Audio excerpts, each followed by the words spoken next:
Hey guys, welcome back to PC Prodigy. All starts here. As you've seen in thumbnail and title, it's about the all-new Geforce RTX 5090. Actually, it's not released yet. The release date is expected to be at 2025 January. The 5090 is insane. Beasts use it at 32 gigabytes of RAM, GDDR7, and supports 8K resolution with 144 Hz refresh rate. It have memory bus of 512 bits. It have 21,760 CUDA cores. The next topic is about gaming. Gaming in 5090 is insane. Let's check FPs of GTA 5 at 1080p. We get 300 to 500 FPS. At 1440p, we get 200 to 300 FPS.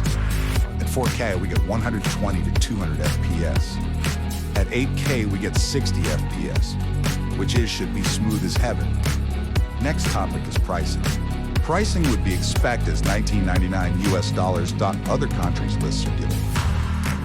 Okay, it's time to end our video. Let's see in our new video. It's MEPC Prodigy signing out.